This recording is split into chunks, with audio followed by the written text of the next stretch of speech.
Get your Panchapatam and a Dharani ready. 1 cup with a spoon with some water for the ritualistic cleansing. Place your yoga mats down. Settle down. All the male bodies, please remove your upper cloth and apply vibhuti on the 16 places over the body. Female bodies, apply the vibhuti on your forehead. Wear the kumkum and your Rudraksha mala and settle down in a meditative space as we are getting ready for this ritual of yoga.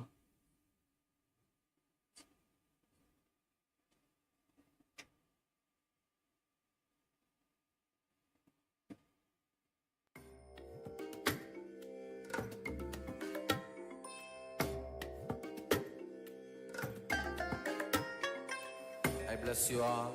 Let you all open all your 3 eyes and manifest the powers of Mahasadashiva. Om Nithyananda Paramashivam. Om Nithyananda Paramashivam.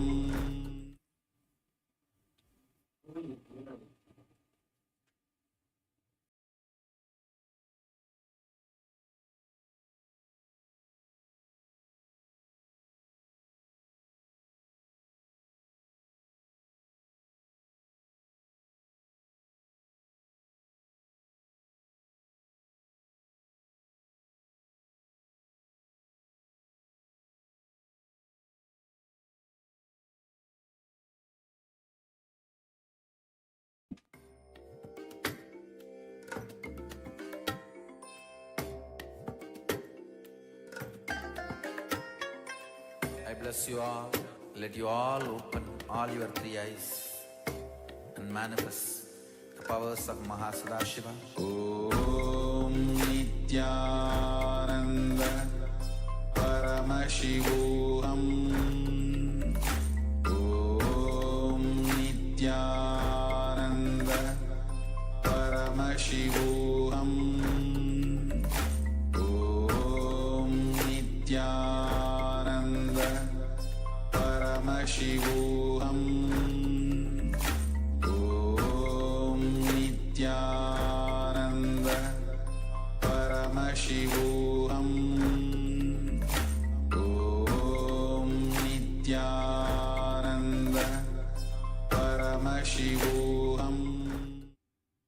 Now let us all get seated in a cross-legged position with our head, neck and spine in a straight line, hands in Namaskara Mudra in front of the heart center. Close your eyes, take a deep breath. Visualize Swamiji as we chant the Satguru Vandanam.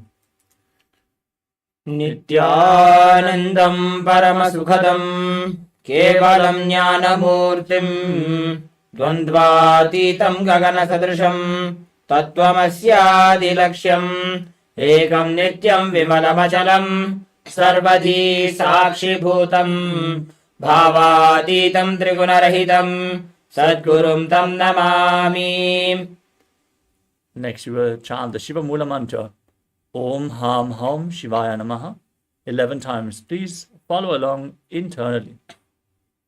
Om Ham Hum Shivaya Namaha. Om Ham Hum Shivaya Namaha. Om Ham Hum Shivaya Namaha. Om Ham Hum Shivaya Namaha. Om Ham Hum Shivaya Namaha. Om Ham Hum Shivaya Namaha. Om Ham Hum Shivaya Namaha. Om Ham Hum Shivaya Namaha. Om Ham Hum Shivaya Namaha. Next, we are going to perform the Tattvachamanam, the ritualistic cleansing. Now, keep your right hand in the Gokarna Mudra in the shape of a cow's ear, like our acharyas are demonstrating. Take 1 Uddalini, 1 spoon of water and pour it into your right palm. Each time the word Swadha is chanted, sip the water from the bottom of your palm. We are going to repeat this process thrice. Om Atmatattvam Shodhayami Swadha. Om Vidyatattvam Shodhayami Swadha. ॐ शिवतत्त्वं शोधयामि स्वधा. Now wash your right hand with the water from the Panchapatram. And wipe your lips twice with the bottom of your right thumb as you chant. ॐ हां हृदयाय नमः. Now wash your hand again. With the index, middle and ring finger joined together, touch above the upper lip and below the lower lip. Then wash your hand again. With index finger and thumb joined together, touch your right nostril and your left nostril. With ring finger and thumb, touch your right eye, your right ear, and your left ear. Wash your hand again. With little finger and thumb joined together, touch your navel, your right chest, and your left chest. And with all the fingertips joined together, touch the crown of your head, the right shoulder, the left shoulder, and your heart center. Wash your hand once more. Now place your right hand over the left and place both hands on the right thigh. Set the Sankalpa, the conscious resolution, what you want to manifest in today's Nithyananda yoga session, in this ritual of yoga. Be it wealth, health, a yogic body. Hold the visualization of what you want to manifest today as we chant the Sankalpa mantra. ॐ ममोपात्त समस्त दुरितक्षयद्वारा भगवत् श्री नित्यानंद परमशिव प्रीत्यर्थम श्री नित्यानंदेश्वरी परमशिव शक्ति समेत श्री नित्यानंदेश्वर परमशिव प्रीत्यर्थम च अद्य पूर्वोक्त एवं गुण विशेषेण विशिष्टायाम् अस्यां शुभतिथौ पूर्णारोग्ययुक्त दृढगात्र योगिक शरीर सिद्ध्यर्थम परमशिव शक्त्याविष्करणार्थम नित्यानंद योगाभ्यासं करिष्ये. Now wash your hand once more. Om अपौपस्पृश्य. And keep your Panchapatram and Udani aside, out of harm's way, so we can safely enter into the yoga practice. We want to remind all the male participants once more to remove your upper cloth for this ritual of yoga. First, let us cover the 12 components of KAILASA Nithyananda yoga. First, asana, the physical postures, where you align your physical body to the cosmic geometry, to Paramashivam, intensely awakening the Kundalini Shakti and making your body meldable and flexible. Pranayama, the breathing techniques, where you control the inhalation, retention, and exhalation of the breath in a specific way, intensely infusing prana into your system, the life force energy, and activating the non-mechanical parts of the brain, as well as detoxifying your body by aligning your breathing to Paramashivam. Next up is Bandha, the energy locks which prevent the prana from seeping out and force the Kundalini Shakti upwards along the spine into the higher energy centers. The bandhas we are going to perform are of three kinds. The Mula Bandha, the root lock, contracting the perineal floor and pulling it up. The Uddiyana Bandha, the stomach lock, where you contract your muscles above and below the navel and pull your stomach in and up towards your spine. The Jalandhara Bandha, the throat lock, where you tuck your chin to the chest, internally contract your throat muscles and lock your throat. These three bandhas performed together make Mahamudra Bandha, which is a well-kept secret in the yogic science and a very powerful technique for awakening the Kundalini Shakti. The next component is Mudra, the energy circuits, which are performed with your fingers, your limbs, and various other body parts, directing the prana within your system to specific parts of your body, aligning your intra-organs, your energy organs, to Paramashivam, and activating the non-mechanical parts of the brain. The next component is Karana, the sacred dance postures as they are preserved in the temples throughout India, carved in stone, frozen in time, moving your body gracefully in synchronicity to the cosmic movements, awakens an intense awareness in every part of your body and intensifies the prana uptake doing your subtle breathing. The next component is visualization. Hold the visualization of whatever animal, deity, or other living being or entity is projected in the top right corner of the screen during the asana practice. This will make you manifest the essence of the asana more intensely, align your thinking to Paramashiva, and make you manifest Mano Shakti, the power of thought, where your thinking is in complete integrity to Paramashiva. Next up is japa, the internal repetition of mantras. Hold the japa in your throat center. Visualize the mantra rotating around your throat in a circular way. Visualize it rotating like a prayer wheel. This will cleanse your Vishuddhi chakra, your throat chakra, and awaken the power of speech, vak, as you align your speech to Paramashiva. Our Acharya is going to perform the external chanting of mantras, which is going to create the high energy space to protect your aura, which is opening up during the yoga practice, by chanting the words of Mahadeva himself, giving the right context for the yoga practice, chanting the instructions in Sanskrit. The next component is weightlifting. Bodybuilding is a spiritual practice as per the Supreme Pontiff of Hinduism. So, to intensify your yoga practice, implement some weights into your yoga practice and experience the intense Kundalini Awakening.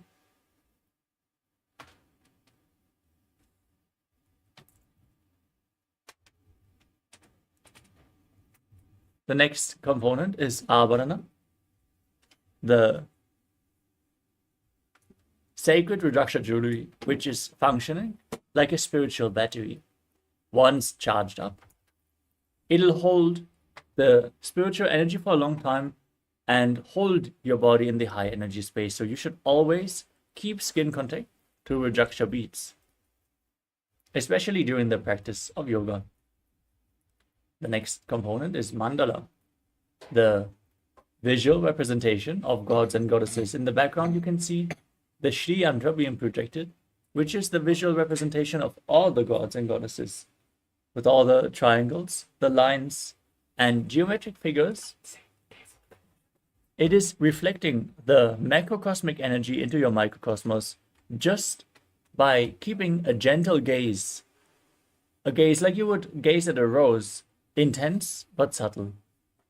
So focus at the Shri Yantra in the background and experience Kundalini Awakening, the awakening of all your internal energies. The next component is Aushadha, the sacred alchemy science and plant medicines. Applied on your skin or ingested, they infuse prana into your system and are capable of healing even the most chronic diseases. Apply Aushadhas like Vibhuti and Kumkum, Jnananjana, or any other Aushadha prepared by the Supreme Pontiff of Hinduism during the yoga practice and infuse prana through your skin. Finally, there is the Shaktipada, the entanglement with the Supreme Pontiff of Hinduism by a mere gaze, awakening the Kundalini Shakti intensely and allowing us to perform even the most difficult asanas if we just align to him. Let us now enter into the sacred ritual of yoga, starting off with the first asana of the sequence, which is Sukhasana. Now sit with your head, neck, and spine in a straight line. Place your hands on top of the knees in Bindu Mudra. Index fingers and thumbs join together. Visualize Lord Shiva in your inner space. Breathe in Samana Kumbhaka. As you inhale deep into your stomach, hold your breath and visualize a flame being kindled in your stomach, raising up your spine. Now perform all three bandhas, Mahamudra Bandha, root lock, stomach lock, and throat lock, as you internally chant the japa Soham in Sukhasana.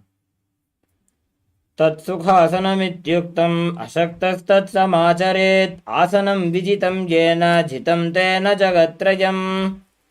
Next up is Parvatasana. Now place your feet onto opposite thighs in Padmasana. Then join your hands together in Anjali Mudra and raise them up above your head keeping the elbows straight. Engage all the bandhas and visualize yourself as Mount Kailash. अथ वक्षे महादेव पर्वतासनमङ्गलं यत्कृत्वा स्थिररूपी स्यात् षट्चक्रादिविलोपनम्. Next up is Halipavasana. Now join the soles of your feet together and slightly extend the feet away from the body as you interlock your fingers behind your back in Parashakti Mudra and lean forward and down, placing your forehead on the ground behind the heels. Lean as low as you can as you gaze to your nose, engage all the bandhas and visualize Swamiji in your inner space. पूरव विधियाहु में जानो उभय पगतली संपुट ठानो पिष्ट पछेदो वो करल्यावो दक्षिण करसो वाम गहावो.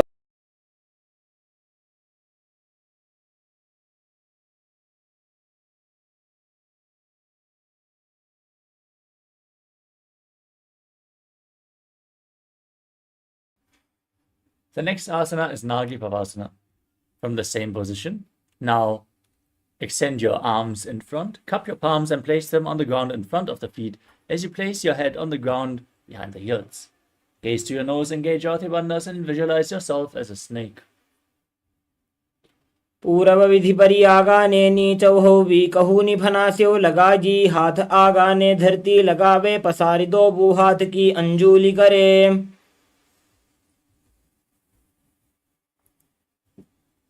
Next up is KAILASA.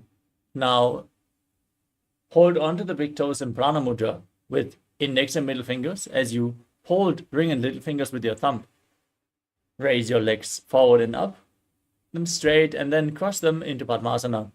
Hold on to the toes, lean forward and down, place your elbows on the ground, engage all the bandhas and visualize yourself as a bird. अथान्यदासनं वक्षे येन सिद्धो भवेन्नरः अकस्माद्वायुसञ्चारं कोकिलाख्यासनेन च. Next up is Nithyananda. Now stack your knees and ankles as you hold on to your elbows and rotate your arms in a circular motion. Engage all the bandhas, gaze to your nose, visualize Swamiji, and after some time change the direction of the movement. घोड़ा बामा पादिकी आशमा हिले सोजे दक्ष चरण को बार लौता परिगुल्फ समोज. Next up is Gajasana. Now place your hands flat on the mat and raise your hips up high. As you scoop your head forward and down again and again, engage Uddiyana Bandha and Mula Bandha and visualize yourself as an elephant in Gajasana. निब्जं पादाग्रे भूमौ कृत्वा लम्बी भुजा मस्तकाग्रे निधाय. From this same position, now press one heel into the ground and keep the other heel up and alternate, pushing the other heel down again and again. Visualize yourself as a bear and keep Uddiyana Bandha and Mula Bandha engaged in Vrikshasana.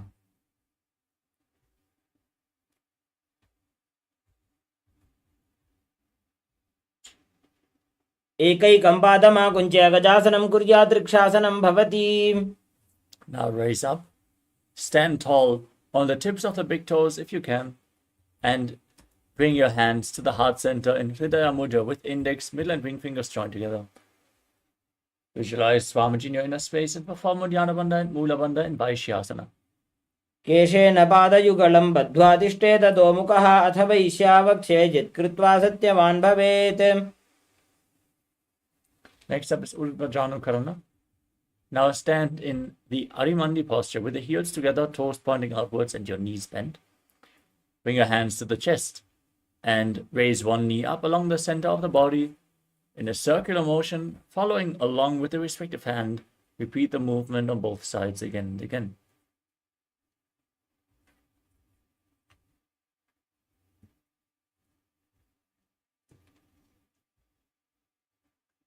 The next asana is Balalingasana. Now interlace your fingers from the outside in Sarva Shankari Mudra. Raise one knee and pull it up against your chest. Stand erect on the mat like a rod as you engage all the bandhas and visualize yourself holding a baby. एकं जानुरसि आलिङ्ग्य स्थातव्यं बाललिङ्गनं भवति. Next up is Padapidanasana. Now pull the foot behind towards your buttocks, holding it with both hands. Engage all the bandhas and visualize Swamiji in your inner space. स्थित्वैकस्मिन् पादतले कराभ्यां वेष्टयेत्तनुं पृष्ठे संस्थाप्य यत्नेन पादपीडनमासनम्. Next up is Natarajasana. Now hold the sole of the foot behind. As you kick the leg back and up, lean forward and down, extending the other arm forward with the hand in Bindu Mudra, index and thumb together. Engage the perineal floor and Mula Bandha and visualize yourself as Lord Nataraja in Natarajasana. उत्तानपादं क्रौञ्चं च मरीचिं वीरभद्रकं नटराजं त्रिकोणं च सुप्ताङ्गुष्ठप्रसारणे. Now repeat Bala Lingasana on the other side. Pull the other knee up towards your chest and engage all the bandhas as you visualize yourself holding your baby. You can focus on the drishti point, an external point for balance. एकं जानुरसि आलिङ्ग्य स्थातव्यं बाललिङ्गनं भवति. Now pull the foot behind. Hold it with both hands. Pull it towards your buttocks. As you visualize Swamiji, engage all the bandhas in Parapidanasana. स्थित्वैकस्मिन् पादतले कराभ्यां वेष्टयेत्तनुं पृष्ठे संस्थाप्य यत्नेन पादपीडनमासनम्. Now hold the sole of the foot behind, kick your leg back and up as you lean forward and down, visualizing yourself performing the cosmic dance as Lord Nataraja. उत्तानपादं क्रौञ्चं च मरीचिं वीरभद्रकं नटराजं त्रिकोणं च सुप्ताङ्गुष्ठप्रसारणे. Next up is Ardha Rechitakarana.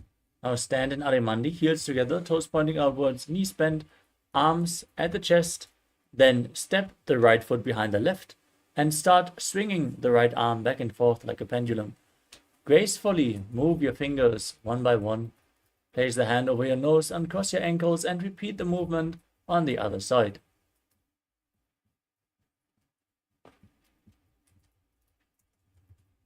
You move on to the skeleton dance. Now visualize yourself as a skeleton and shake your body intensely. Hold the visualization of your bone structure as you dance wildly.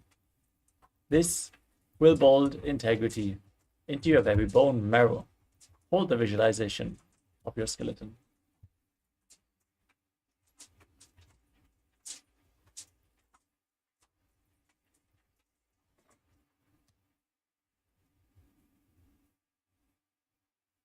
Next up is Katichinakarana. Now stand in Arimandi, heels together, toes pointing upwards and knees bent.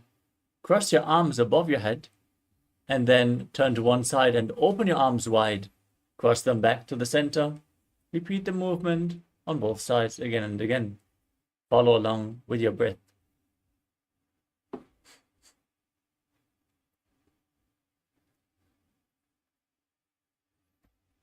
Next up is Tadasana. Now raise your arms up above your head, parallel, and rise up onto the big toes. As you engage all the bandhas, visualize yourself as a palm tree and internally chant the new japa, Shivoham. महामुद्राबद्धकोनो ताडासनविभेदकान् विनोत्तानं सदा कुर्यादन्तर्वत्नीपतिप्रिया. Now lean forward and down in Uttanasana. Place your hands on the mat or reach as low as you can. You can hold onto your shins, reach for your feet, and engage all the bandhas as you visualize Swamiji in your inner space. Still breathe in Samana Kumbhaka. Inhale deeply into your stomach and then hold your breath intensely, forcing the awakened prana up your spine. महामुद्राबद्धकोनो ताडासनविभेदकान् विनोत्तानं सदा कुर्यादन्तर्वत्नीपतिप्रिया. We move on to Tadakshvasana. Now place your hands flat on the mat, shoulder width apart, and step your feet back into a plank position. Now engage the perineal floor and tuck your chin to the chest and start rotating your head from left to right. Visualize Swamiji in your inner space. Don't forget to chant Shivoham, Shivoham, Shivoham internally.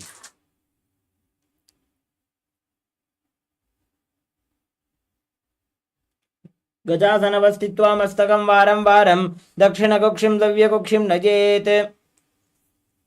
Now lay down on your stomach. Keep your hands next to the shoulders, flat on the mat, your toes pointed back, As you raise your upper body and head up off the mat by the strength of your lower back, open your mouth wide. Inhale through the hollow of your throat in Bhujangani Mudra. As you visualize yourself as a cobra, perform the Mula Bandha and Bhujangasana.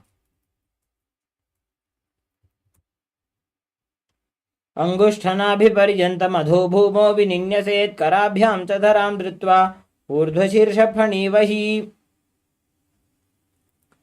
Next up is Shashasana.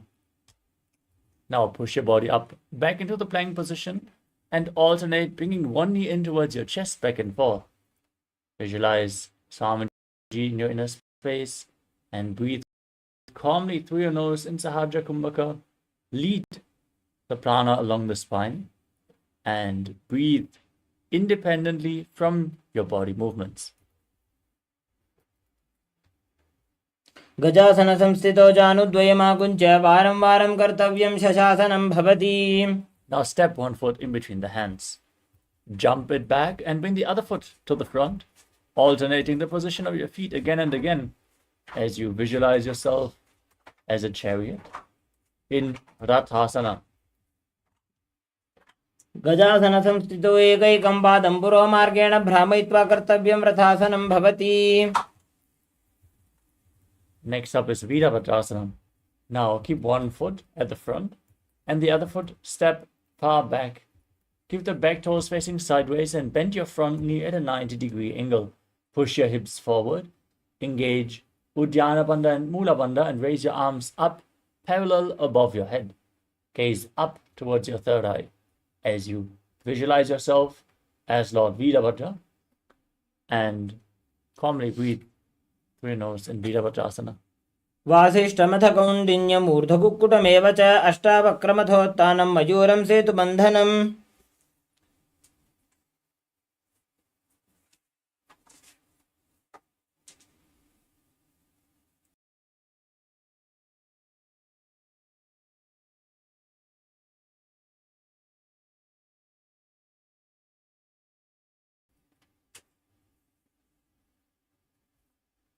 Now step the other foot forward and bend the front knee at a 90-degree angle. Raise your arms. Gaze to your third eye. Visualize yourself as Lord Virabhadra in Virabhadrasana on the other side. वासिष्ठमथ कौण्डिन्यमूर्धकुक्कुटमेव च अष्टावक्रमथोत्थानं मयूरं सेतुबन्धनम्. We move on to Vrikshasana. Now place the sole of one foot to the inner opposite thigh. Join your hands in Anjali Mudra and raise them up above your head. Keep your elbows straight. Visualize yourself as a tree as you engage Uddiyana Bandha and Mula Bandha. वामोरुमूलदेशे च यां यं पादं निधायतोत्तिष्ठेत्तु वृक्षवद्भूमौ वृक्षासनमिदं विदुः.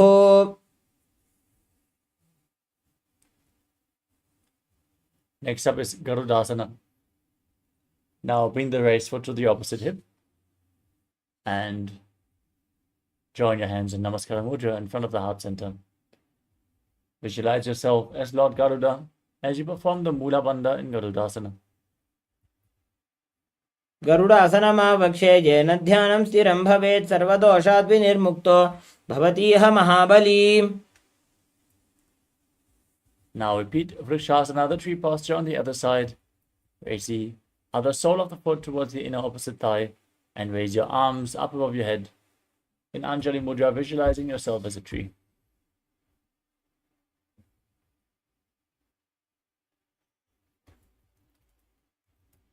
वामोरुमूलदेशे च यां यं पादं निधायतोत्तिष्ठेत्तु वृक्षवद्भूमौ वृक्षासनमिदं विदुः. Now repeat Garudasana on the other side. Place the foot on the opposite thigh. Your hands in Namaskara Mudra in front of the heart and visualize yourself with big wings on your back as Lord Garuda. गरुडासनमावक्षे येन ध्यानं स्थिरं भवेत् सर्वदोषाद् विनिर्मुक्तो भवतीह महाबली. We move on to Trikonasana. Now step one foot forward and the other one far back. Keep the back toes facing sideways. Extend your arms parallel to the ground. Lean forward and down. Place one hand near the foot and the other hand up towards the sky. Gaze upwards as you visualize yourself as a triangle.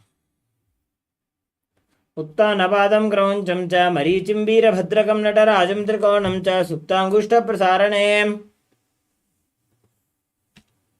Now exchange the position of your feet and lean forward and down in the opposite direction, repeating Trikonasana on the other side. उत्तानपादं क्रौञ्चं च मरीचिं वीरभद्रकं नटराजं त्रिकोणं च सुप्ताङ्गुष्ठप्रसारणे. Next up is Nikotaka Karana. Now stand in Arimandi position, heels together, toes pointing outwards and your knees bent. Raise one heel off the ground and keep your hands in front of the chest with the palms facing each other. Stump the raised heel to the ground and raise the other heel up as you exchange the position of your hands again and again.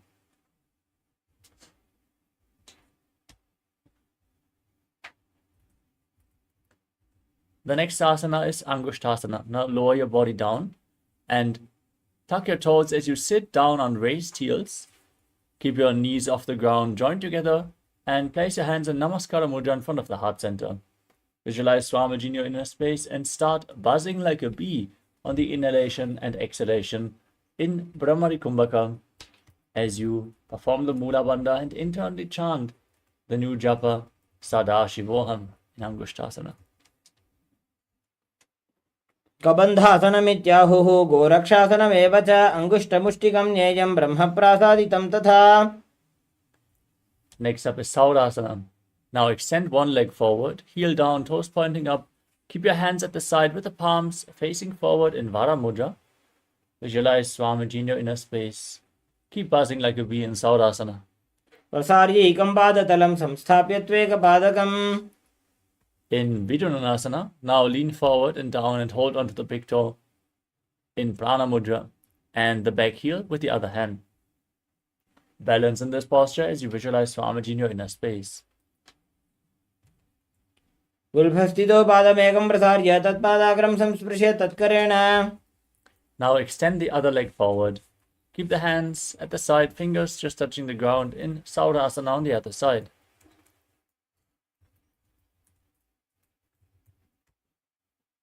प्रसार्यैकं पादतलं संस्थाप्य त्वेकपादकम्.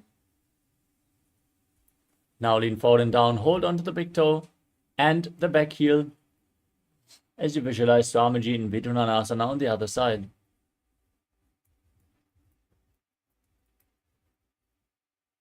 गुल्फस्थितो पादमेकं प्रसार्य तत्पादाग्रं संस्पृश्य तत्करेण.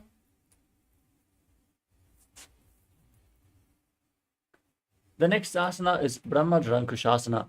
Now step both feet in, sit on the raised heels, and keep your knees apart as you place the back of your hands on top of the knees. Tuck your chin to the chest and gaze through the gap between the palms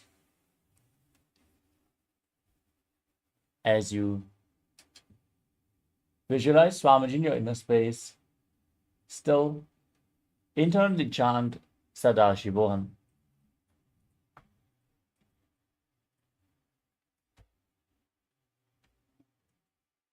दो फणा पानी होए वैसे एड़ी दो गुदानी वैसे कोरबक दलिया की माहिली आइस माहेरा शे मिली.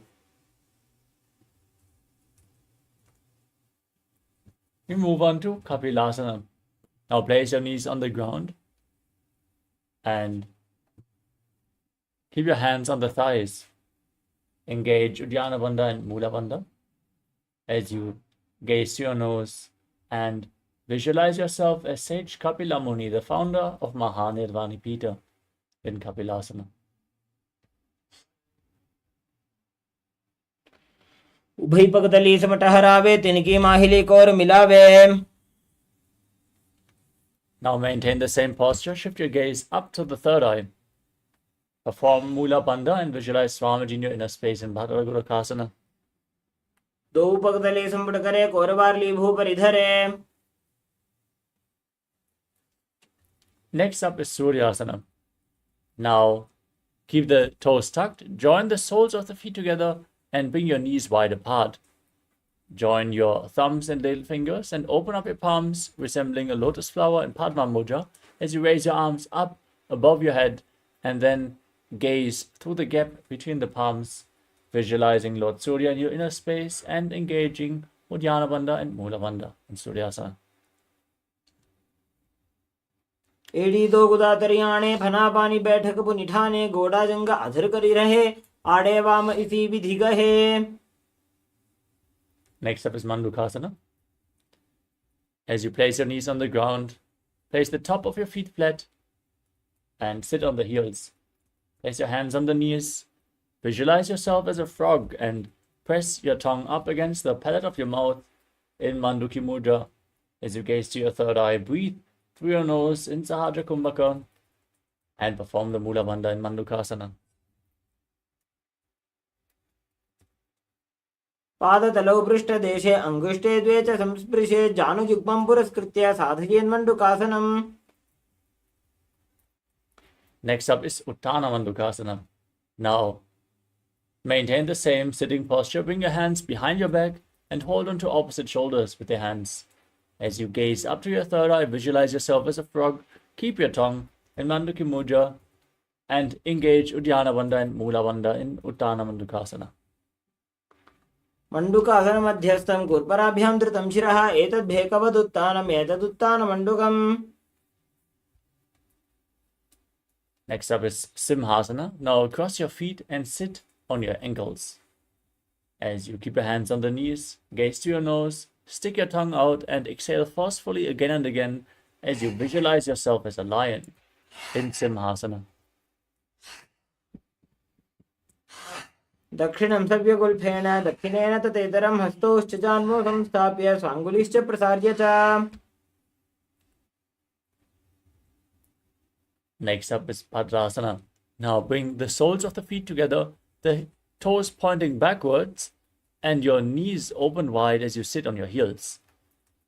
Cross your arms behind your back and hold onto the big toes in Prana Mudra as you tuck your chin to the chest in Jalandhara Bandha.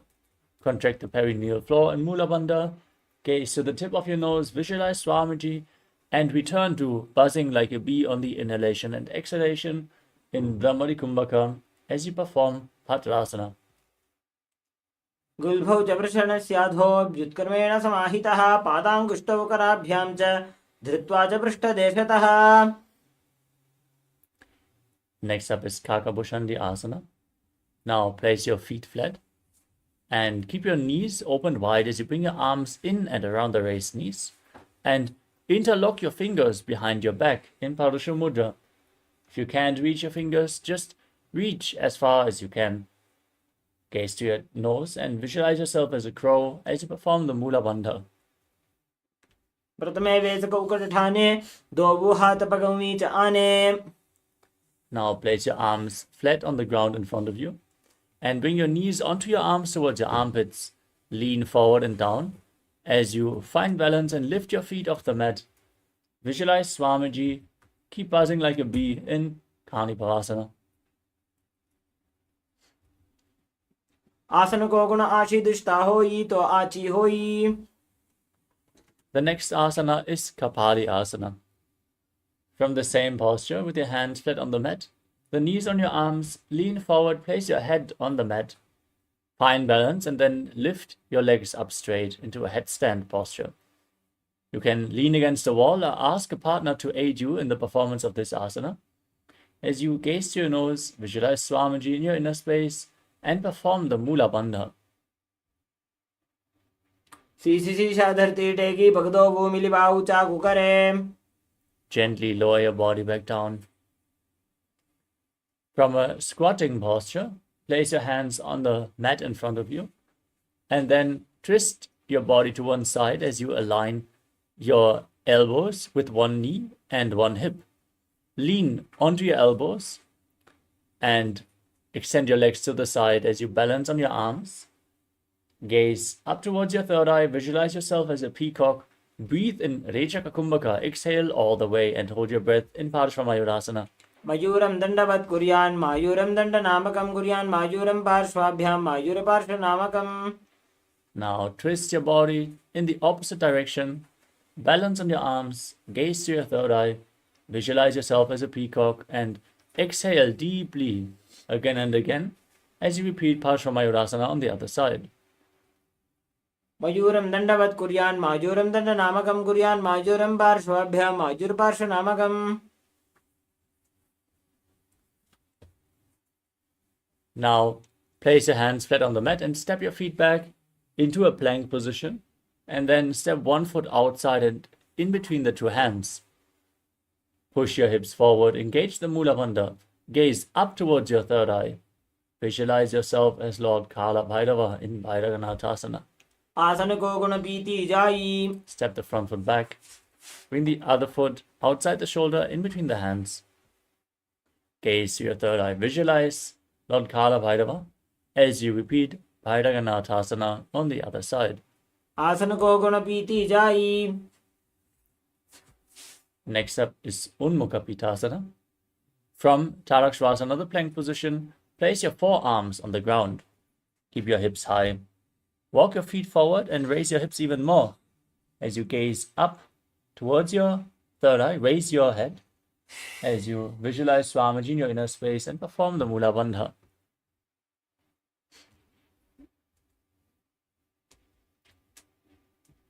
भून्यस्तौ जानुनी हस्तौ चतुष्पदम वाङ्मुखम्.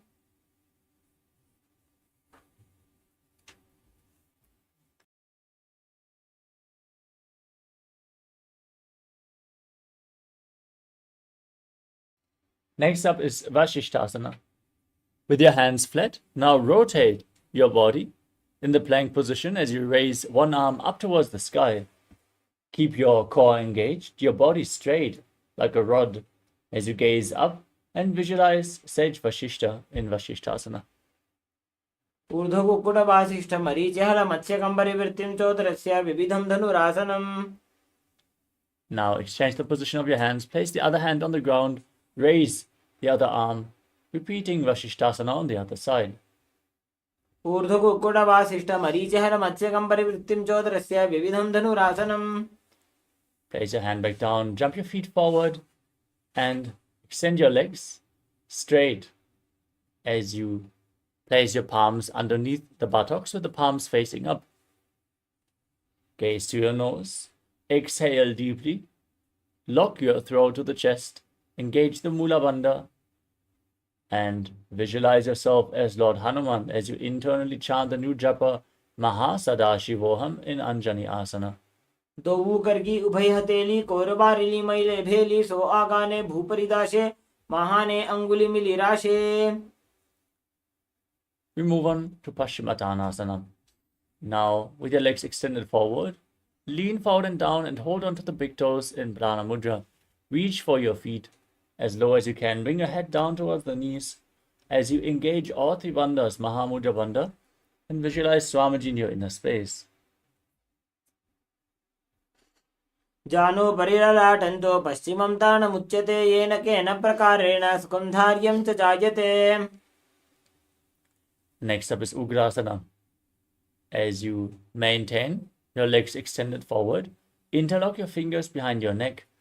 Lean forward and down. Bring your elbows outside the knees, your head in between the legs if you can. Squeeze your body as you engage all three bandhas, Mula Bandha, Uddiyana Bandha, and Jalandhara Bandha, as you visualize Kali in your inner space in Ugrasana.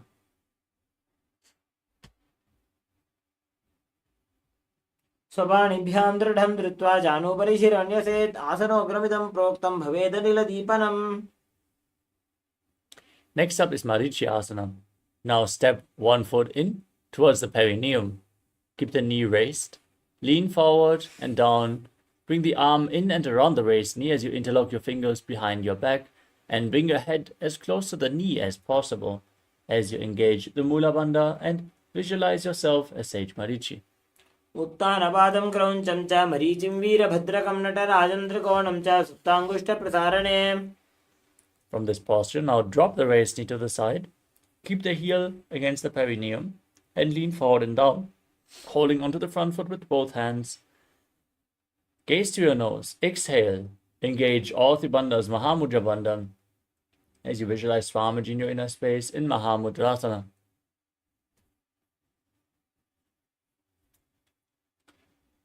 महामुद्रां प्रवक्ष्यामि तन्त्रेऽस्मिन् मम वल्लभे.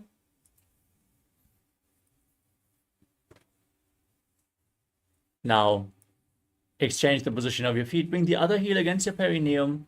Lean forward and down. Interlock your fingers behind your back. As you repeat Marichi Asana on the other side. उत्तानपादं क्रौञ्चं च मरीचिं वीरभद्रकं नटराजं त्रिकोणं च सुप्ताङ्गुष्ठप्रसारणे. Drop the knee down. Hold on to the front foot. Engage Mahamudra Bandha. As you repeat Mahamudrasana on the other side. महामुद्रां प्रवक्ष्यामि तन्त्रेऽस्मिन् मम वल्लभे यां प्राप्य सिद्धा सिद्धिं च कपिलाद्याः पुरागताः.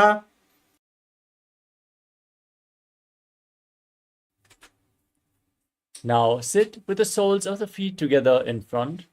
Bring your heels close to the perineum. Interlock your fingers around the toes. And hold your feet firmly as you push your knees down towards the ground by the strength of your groin. Open up your hips intensely. As you gaze up towards your third eye, contract the perineal floor in Mula Bandha. Visualize Swamiji and exhale all the way. As you internally chant Mahasadaशिवोऽहम् in Bhadrasana 2. गुल्फौ तु वृषणस्यादः सीबन्त्याः पार्श्वयोः क्षिपेत्. Next up is Gvalipavasana. Now extend your feet away from the body and keep your hands on the knees. As you gaze to your nose, tuck your chin to the chest, contract the perineal floor and visualize Swamiji in your inner space. पूर्व चरपट चौक कख्यो सोजी वाही विधियो की जय सोजी जामे AD भिन्न जराशे अंगुल 8 अंतरो राशे. Next up is Joni Asana. Now bring the soles of the feet together, the feet back in towards the perineum. Hold onto the soles of the feet as you lean forward and down and place your chin on the toes. Gaze to your nose and visualize the Yoni Mandala, which is projected on the screen and is the visual representation of Devi Paramashiva Shakti herself. दो पगतले संपुट ठाने उभय हस्तकरिवृत हिताने. Next up is Midaki Pavasana. Extend your feet away from the body. Keep the heels together and toes apart. Extend your arms out to the side. Place them on the mat as you lean forward and down as low as you can, bringing your forehead on the ground behind your heels. Gaze to your nose, visualize Swamiji and perform the Mula Bandha. पूर्व विधि परिपकदली संपुट शोल एडी मिली राशे. We move on to Siddhasamadhi Asana. Now bring your heels back in towards your perineum. Bring your arms underneath the shins with the palms facing up. And then lean forward and down. Bring the toes against your throat if you can. As you gaze to your nose and visualize Lord Surya in your inner space in Siddhasamadhi Asana. दो पगतली संपुट करे सोले मेढ़ आगा मेधरे. Next up is Chinaki Pavasana. Now keep the soles of the feet together. Open up your feet like a book with your hands. Press your elbows down onto your thighs as you gaze to your nose and visualize Swamiji in your inner space.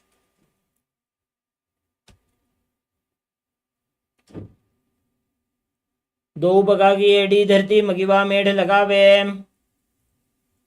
Next up is Charapata Chokasana.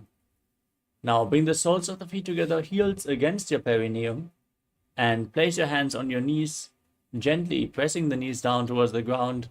As you gaze to your third eye, engage Uddiyana Bandha and Mula Bandha and visualize Swamiji in your inner space. दो वो पगतले संपुट धारे आगा ने कर जारे पसारे घोड़ा भूसो लगता राशे हाथ दो वो घोड़ा परिदाशे. Next up is Bhairavasana. Now, keep the soles of the feet together. Bring the toes down to the ground and raise your heels up, twisting your legs. You can use the support of your hands if needed. Then keep the knees down and place your hands on top of the knees in Bindu Mudra. As you gaze up towards your third eye, engage Uddiyana Bandha and Mula Bandha and visualize yourself as Lord Kala Bhairava in Bhairavasana. गुल्भौ संपीड्य जान्योन्यं व्युत्क्रमेणोत्थितं शनिः जान्वोः पार्श्वगतौ हस्तौ दण्डवद्भैरवासनम्. Next up is Samanasana. Now keep one heel against the perineum and lift the other foot against your chest with both hands. Gaze up towards your third eye. Exhale all the way and contract the Mula Bandha as you visualize Swamiji in Samanasana. समानासनमावक्ष्ये सिद्धमन्त्रादिसाधनात्. Now raise one leg over top of the respective shoulder and extend the opposite leg forward. Keep your hands on the mat and gaze up towards your third eye as you contract the perineal floor and visualize Swamiji in Apanasana. केवलं पादमेकं च स्कन्धे चारोप्य यत्नतः. Next up is Samanasana on the other side. Now press the other heel against your perineum and lift the opposite foot against your chest. Gaze to your third eye, visualize Swamiji in Samanasana on the other side. समानासनमावक्ष्ये सिद्धमन्त्रादिसाधनात्. Now repeat Apanasana on the other side. Lift the other foot over top of your shoulder. Extend the opposite leg. Gaze up. Visualize Swamiji. केवलं पादमेकं च स्कन्धे चारोप्य यत्नतः. Now stack your knees and bring your heels to opposite hips. As you interlock your fingers, place them on the knees. Gaze to your nose. Visualize the face of a cow. As you start breathing in Siddhkari Kumbhaka, press your tongue up against the palate of the mouth without touching your teeth and hiss through your teeth while inhaling. As you perform the Mula Bandha and internally chant the new japa Om Nithyanandoham in Gomukhasana. सव्ये दक्षिणगुल्फं तु पृष्ठपार्श्वे नियोजये दक्षिणे अपि तथा सव्यं गोमुखं यथा. Now hold on to the big toes and Plana Mudra with index and middle fingers. As you gaze to the tip of your nose, perform Uddiyana Bandha and Mula Bandha and visualize yourself as Rishika Anasuya in Anasuyasana. दक्षिण गोड़ नीचे उठाने, बाहों तागे ऊपर आने.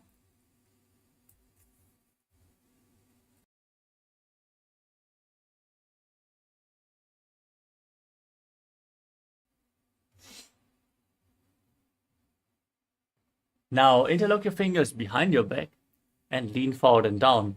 Bring your chin over the knee and the nose as close to the ground as you can. Try to touch the ground with your nose. Gaze to the tip of the nose and visualize yourself as Rishika Anasuya in Anasuyasana too. जीमणा गोदा की संधि, उपरेड़ा वागोड़ा की संधि. Next up is Garudasana too. Now keep one heel at the perineum with the top of the foot flat and the other foot flat on the ground with the knee raised against your chest. Keep your hands on the respective knees and gaze to your nose as you visualize yourself as Lord Garuda in Garudasana too.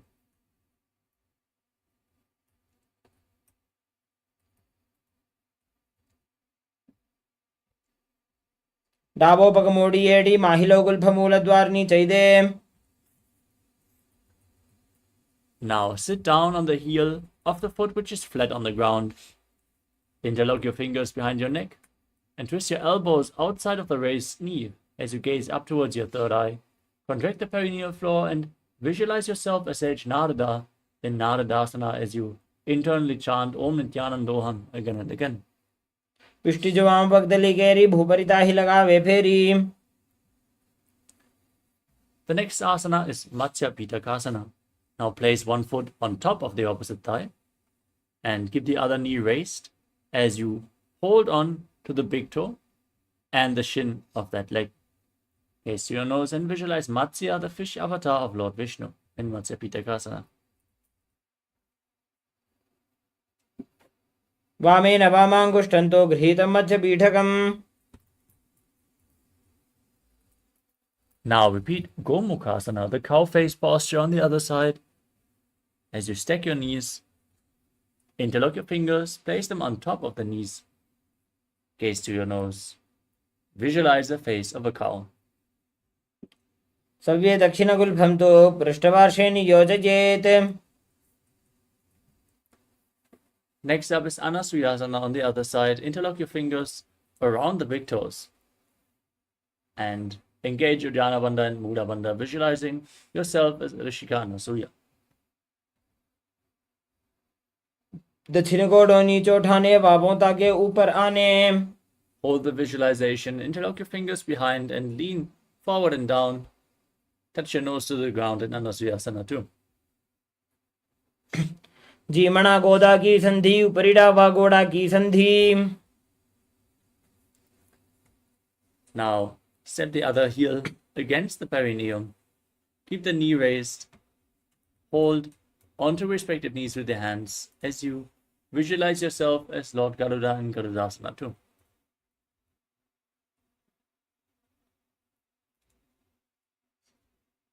डाबोपकमोडी एडी माहिलो गुल्फम मूलद्वारनी चाहिए. Now repeat Naradasana on the other side. Sit down on the heel.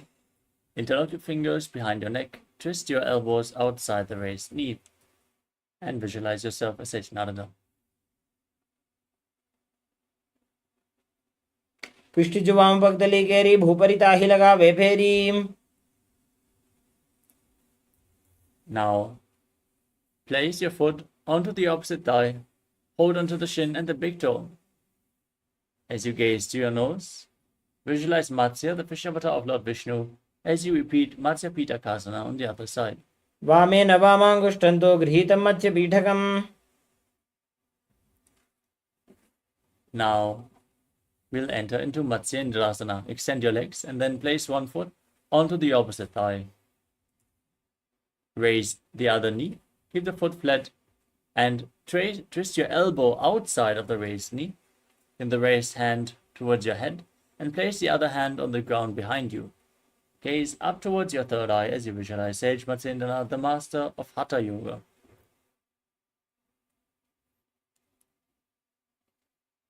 उदरं पश्चिमाभासं कृत्वा तिष्ठति यत्नतः. Next up is Kupasana. Now extend your front arm down towards the big toe and place the other hand on the respective ear as you twist backwards, gaze up towards your third eye, and visualize yourself as a camel in Kupasana.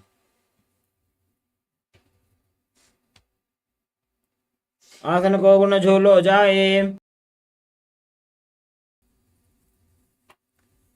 Now keep holding onto the front foot and place your back hand on the ground behind you. Twist your spine even further, keep your back straight as you gaze to your third eye and visualize Sage Matsyendranath and Matsyendrasana too. मत्स्येन्द्रपीठं जलरप्रदीप्तिं प्रचण्डरुक्मण्डलखण्डनास्त्रम्.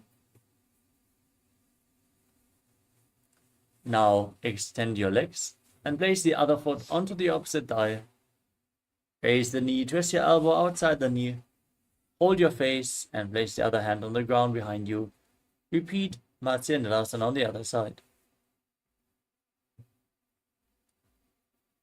उदरं पश्चिमाभासं कृत्वा तिष्ठति यत्नतः. Extend your front arm to the foot. Hold your back ear with the other hand. Gaze to your third eye as you visualize yourself as a camel in Kupasana. आसन को गुण झोलो जाए. Place your back hand on the ground behind you. Twist your spine even further. Gaze to your third eye and visualize Sage Matsyendranath, the master of Hatha Yoga, in Matsyendrasana 2 on the other side. मत्स्येन्द्रपीठं जलरप्रदीप्तिं प्रचण्डरुक्मण्डलखण्डनास्त्रम्. Now place your feet onto opposite thighs and sit in Padmasana. Engage all the bandhas. Gaze to your nose. Keep your hands on your knees. As you visualize yourself as Lord Shiva, breathe in Sitali Kumbhaka. Press your tongue against the back of the teeth and hiss through your teeth while inhaling as you internally chant Om Nithyananda Mahasada Shivoham. आसनं द्विविधं प्रोक्तं पद्मं वज्रासनं तथा. Now cross your arms in front and hold onto the big toes in Prana Mudra. As you gaze to your nose, visualize yourself as Goddess Parvati, the consort of Lord Shiva. Breathe in Sitali Kumbhaka and engage the Mula Bandha in Padmasana too. उत्तानौ चरणौ कृत्वा ऊरू संस्थौ प्रयत्नतः Next up is Kukutasana. As you sit in Padmasana, bring your hands in between the legs, place your palms flat on the mat, and then push your entire body off the ground. Balance on your arms, visualize yourself as a rooster, and calmly breathe through your nose in Sahajra Kumbhaka.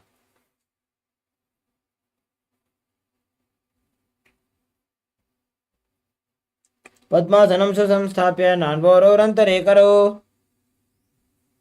Next up is Baddha Kiki Asana. From Padmasana, rise up onto your knees. Place your hands flat on the ground in front of you with the fingers pointing towards your body. Then bend your arms. Bring your navel towards your elbows and lean forward and down as you balance on your arms, lifting your knees off the mat. Visualize Swamiji in your inner space as you do so. धरामोष्टभकरद्वयेन तत्कोर्परि स्थापितानाभिपार्श्वः. Now extend your legs straight. From the kneeling posture, lean forward and down onto your elbows. Find balance and lift your legs off the mat. Keep the legs straight as you visualize yourself as a peacock in Mayurasana. अथ भक्ष्ये Mahadev मयूरासनमुत्तमम्. Now lay down on your stomach. Keep the toes pointing outwards and the heels down. As you interlock your fingers around your neck, with your forehead on the ground, visualize yourself as a crocodile in Makarasana. अध्यासचेते हृदयं निधाय भूमौ च पादौ च प्रसार्यमानो. Next up is Shalabhasana. Now place your hands flat on the ground next to your shoulders and lift your legs up off the mat as you keep your lower back and glutes engaged. Visualize yourself as a locust.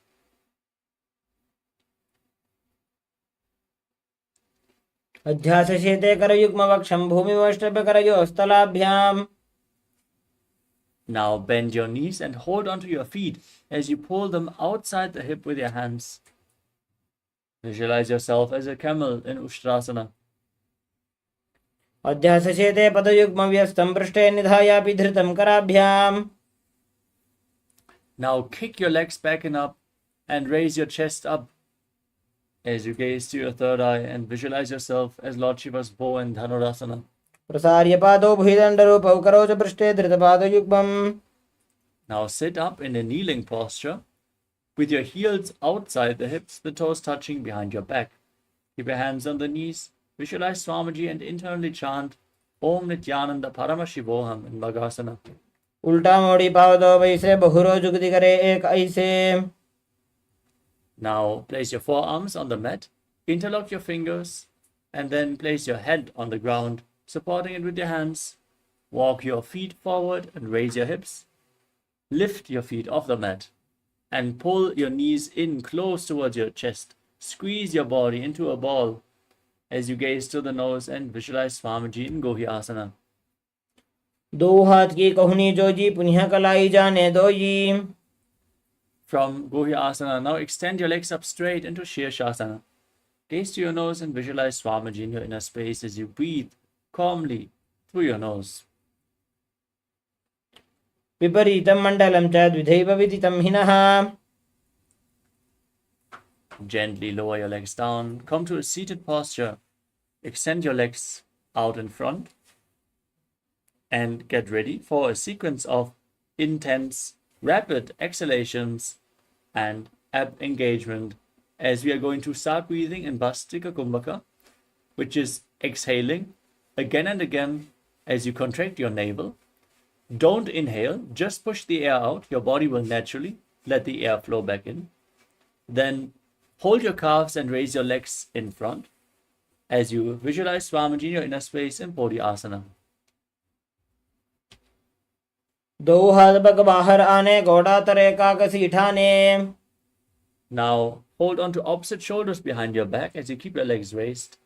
Gaze to your third eye. Keep rapidly exhaling in Parighasana.